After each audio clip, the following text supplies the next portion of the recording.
Class is now in session. This is EdChoice Chats.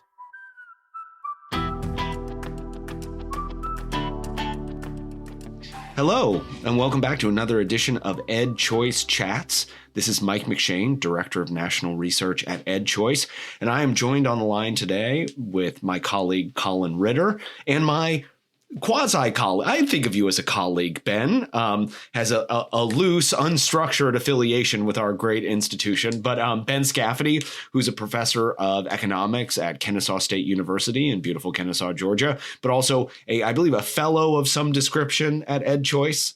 You're a fine fellow in general, but you also have some sort of term of fellowship with EdChoice. I keep wanting to make like fellow puns, but I'll stop. But what we're on the horn today to talk about is a new publication that the two of you have put together called the EdChoice Friedman Index. And so I think a good place to start would be a question to you, Ben, which is, what is the EdChoice Friedman Index? Thanks, Mike. It is an index that measures for every single state how much private educational choice really exists for families in that state. And it's very simple to understand. It is 100 times the percent of students that are eligible to participate in a private choice program.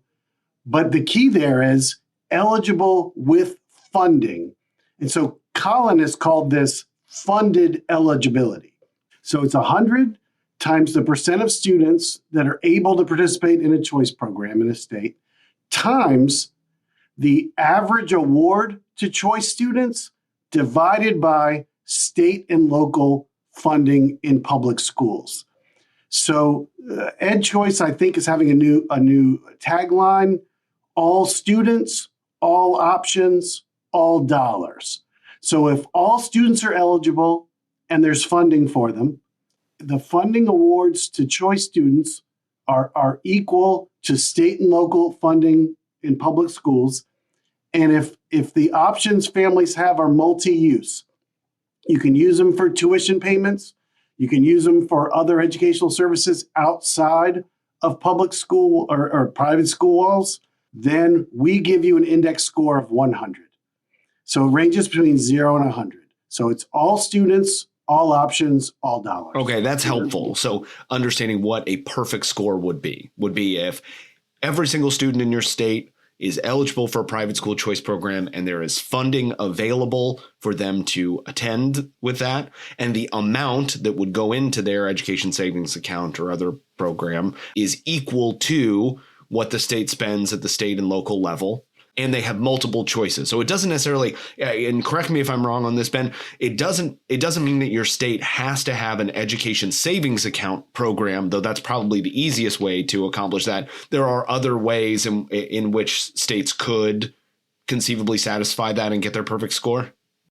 Yeah, correct. As long as the vehicle is multi-use. So families can use it to offset tuition at schools, or they can use it to fund other education services outside of school walls, then we give them a perfect score. Fantastic. Now, Colyn, one of our resident team data guys, I'm sort of interested with the data question here. So where did you collect, where did we get this information of how much money is being spent, how many kids are eligible? What were the sources for this?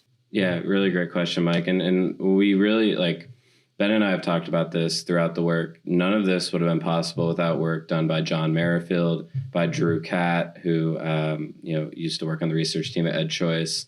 There's so many people that have played a part in this, but we were really just the ones to kind of gather what was there and put it into this type of report.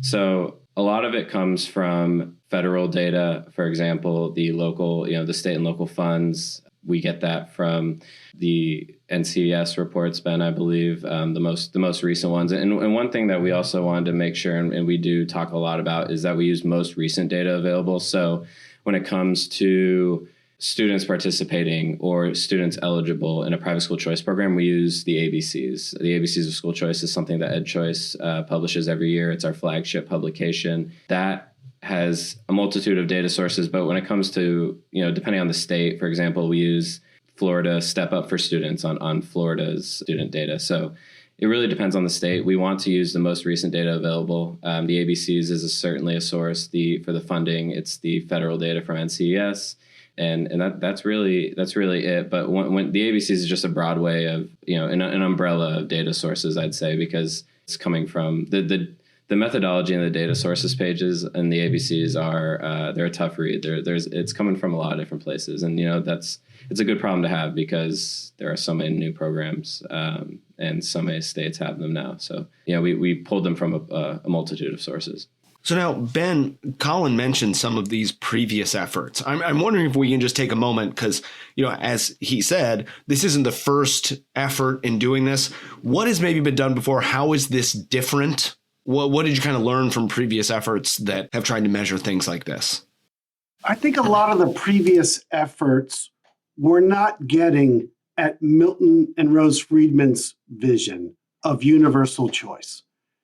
They really wanted all the dollars that we spend on K-12 education to be divvied up among all families and let them choose the best K-12 education services and schools for their students. So they really wanted all students, all options, all dollars. Other indexes were measuring like how many kids were using it and things. But then as Colyn said, John Merrifield really opened our eyes with his private school access index. And he said, now the issue is, do people have the opportunity to exercise choice? Which means, are they eligible? Are they getting sufficient funding to exercise choice? And are we putting restrictions on the options they can choose? And so we took John's Merrifield's index and we tweaked it just to underscore something Colyn said. The data we're using on private school choice programs is very detailed. And you guys at EdChoice have painstakingly collected this data over many years. And you have relationships with all these state, choice programs. So several states, most states have multiple programs. So we had to know the details of multiple programs in a state and aggregate them together. But what we're doing, I think, is easier to understand for state level policymakers and state level advocates to help them make the policy changes needed in their states to get to true universal choice, as Milton and Rose Friedman advocated. No, I think that's such a good point in thinking about school choice, is that choosing to remain in public schools is a choice as well. And I think that as choice advocates, that's great. Like if your kid's public school is the right one. So simply measuring things by, how many kids take advantage of these programs doesn't necessarily mean, isn't necessarily the best measuring stick. So I think I really like this idea of it's about the opportunity. Can you take advantage of this if you want to? You don't have to. You're free to. You're free not to, et cetera. I think that's very important. Okay, Colyn, I think we've given people enough of the wind up. We want to see the pitch. What are some of these numbers? So maybe can you give me a couple, top 5, bottom 5, or the spread? Maybe we'll start with that. Like, what are the top couple states? Sure. And I don't want to make this the general theme. Ben and I were very clear when doing this is we don't want a state to say, oh, my neighboring state has a 70, we have a 65. This isn't good enough. The goal is 100. It's always been the goal. And also, while that is true, we want to celebrate a state with any number because there are plenty of states with zeros, like 15 to 20 states with zeros. That is the goal, is to get from 0 to 1 and then from 1 to 100. If you see your state with a 1, congratulate yourself. You deserve a pat on the back. Learning about the efforts of state legislators and parent advocates and all the hard work to get a school choice bill passed in your state it's incredibly hard work. So we really don't want a state to see their 1 and say, what's wrong? That, in our opinion, that's the wrong way to think about this. But to now get to your question. So some of the highest states, Florida is a 77. That means that every student in their state is funded eligible and they have all the freedom, which means all the usage. So it is an ESA program. It's multi-use. The only thing they're lacking in that's keeping them from 100 is that their dollars are not up to the state and local funding in the public school. Again, there's an argument to be made, are we letting, perfect be the enemy of good? Florida is obviously, the gold standard for educational choice in America. Florida should be very proud of their 77. That's where they are. Arkansas, Alabama, Arizona are all hovering around 60. Same theme there. All of their students are funded eligible. They're all on ESAs or multi-use programs.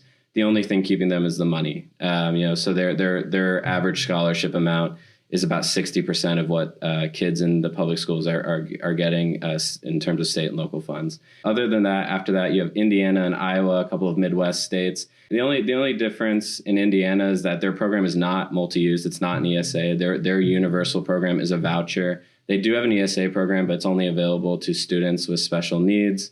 So we've docked that state a few points there for not having an ESA available to all students. But again, there are some states that, could be surprising. For example, North Carolina, Utah, states with Tennessee now, states with universal education freedom, which means that every student is eligible to participate.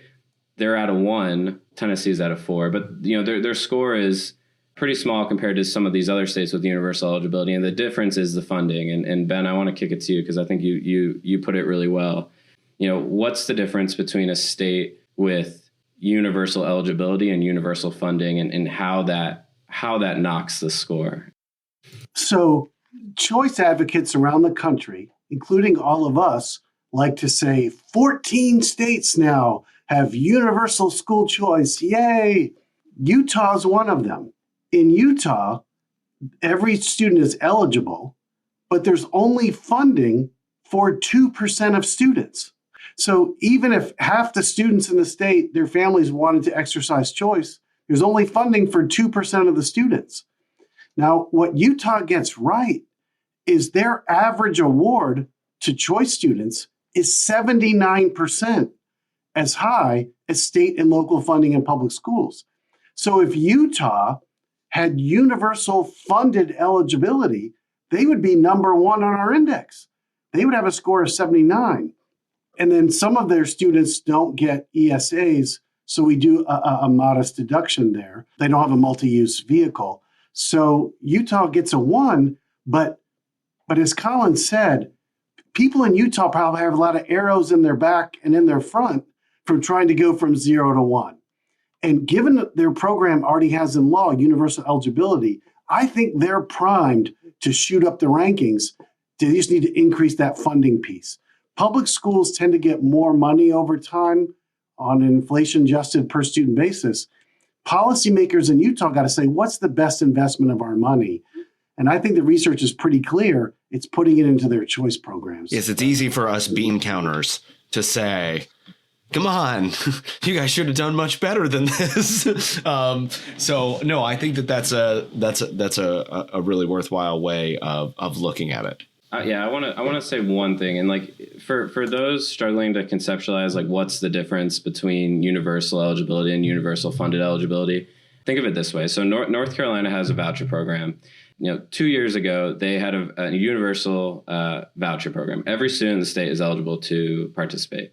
Back then, the funded eligibility was like 1%. So only 1% of students could participate, but every student actually could sign up and, try to get on in the program. So flash forward in the last year or so, they had 55,000 students on their wait list, which, thinking about it makes sense.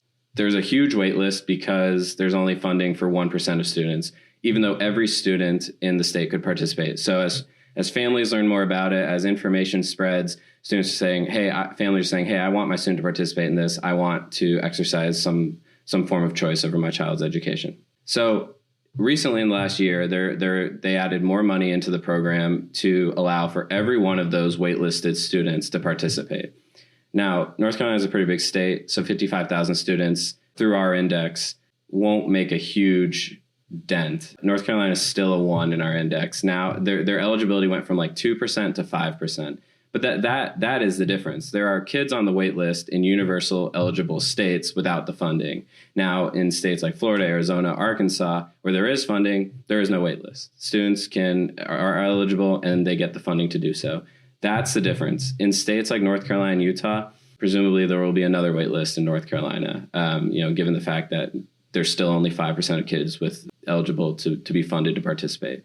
That is really, in my opinion, what is sort of keeping states from reaching, the lengths of which Florida, Arizona, Arkansas have done. There has to be the funding. And Ben is much more fluent when talking about, funding formulas and appropriations and things like that. And we have Marty Luke in our team who does this in his sleep. So I'm not the best person to speak about, how to make this a reality. I'm just here to tell you what is happening, what the landscape is in these states, and why a state like North Carolina is at a 1 and why a state like Utah is at a 2.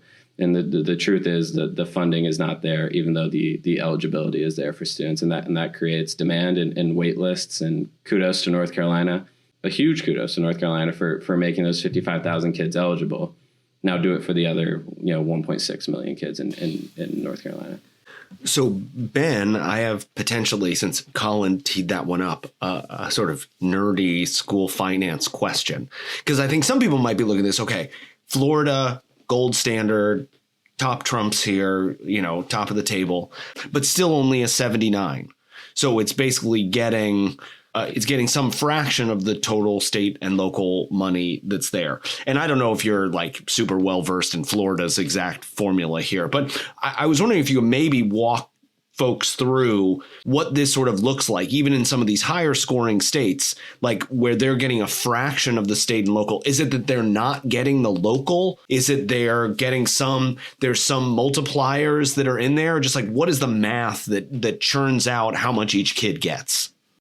It's exactly what you guessed. It's most of these states are putting in state money only into these awards for choice students. And typically, constitutionally, you can't put local money into these things. However, what goes on in school finance for the last 100 years is typically state funding for public school students goes up at a very high rate, faster than inflation, faster than population growth. What we're saying is maybe use that growth in state funding in the future, put it into your choice programs, because that will benefit students who choose. And according to the vast majority of the research, it will benefit students who don't choose. And so it's a win-win thing. So that's the issue, is it's just the state funding and not the local funding. Yeah, and it's worth emphasizing that to, I think, a lot of folks who are listening or who may be hearing about this, is that schools are funded by a mix of state, local, and federal dollars. If only the state dollars are going with the child when they leave, like your local property taxes keep going to your school district, right? Like usually you can see it on the bill, right? Like when you get your property tax bill, it says your property taxes are going to that school, and it's going to those schools whether they have 10 kids or 10,000 kids. Like your property taxes are staying there. So when a child leaves and takes their state funding with them, the local property taxes are staying there, because I think so much of this stuff gets so conflated and confused when we talk about the sort of fiscal effects of choice and what money is going where. And people are super fired up of like, my property taxes I paid to my local public schools. I'm like, and they still go to your public schools. Like that's actually what's happening. And Lord knows federal dollars are ridiculously complicated to figure out exactly who owes what. But generally speaking, they're not going anywhere either, and are also still continuing to go up, though it remains to be seen how true that may be going forward. So I'm just curious, as we sort of bring this thing in for a landing, if you were talking to, maybe we can think of different audiences. We can think of state level advocates or state level policymakers. How do you hope this will be used to help them do their jobs better? That's a great question, Mike. We think that, and I've talked offline, and Colyn has talked offline to different state level advocates and policymakers. They love this. Why? Because of the components.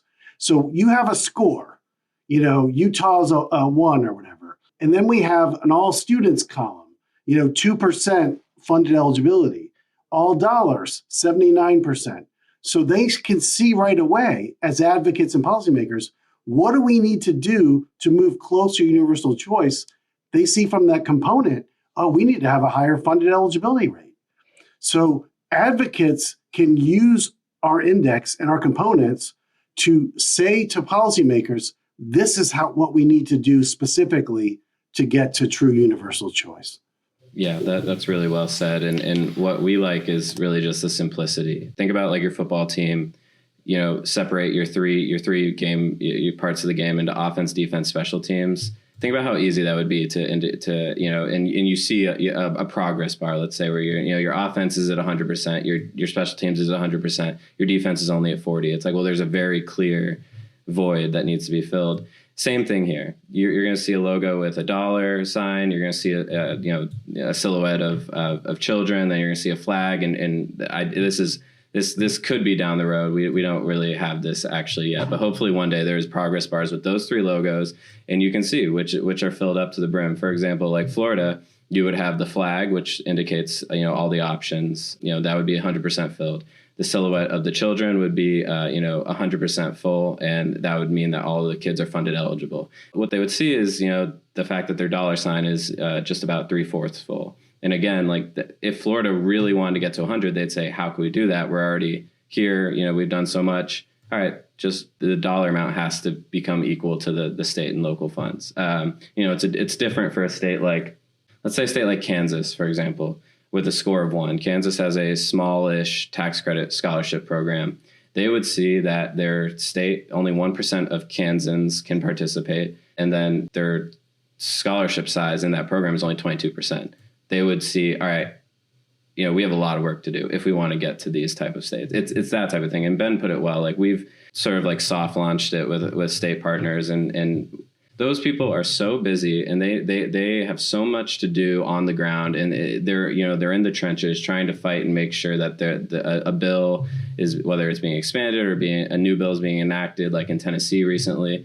They're on the ground working hard to try and see how many families would be eligible. What are the regulations? What are the strings attached? All these different things that go into crafting a bill. We want to be able to help them zoom out and say, okay, for an existing bill for our state currently, here is the reality. Here's how you can improve if you want to improve. Ben and I have talked about there's an argument to be made that maybe you don't want all the dollars. And that's kind of the beauty of this thing is like, we want this to be thought provoking and at the same time, very simple. And we also realize that we may not know the best information in a state. We might not know if there's updated data. So we are, in the report, in the brief, we are very transparent and open, saying, please reach out to us. We'd love to incorporate new data or whatever you have that we may not. We want to work with you on this. So simple, thought-provoking, and transparent is kind of our 3 goals. Well, Colyn, Ben, it's been a pleasure, as always. Those of you that are listening can head over to our website, www.edchoice.org, to find the fantastic EdChoice Friedman Index. Thanks so much for joining us today, Colyn and Ben, and thanks everybody for listening. And I look forward to chatting with all of you again on the next edition of EdChoice Chats.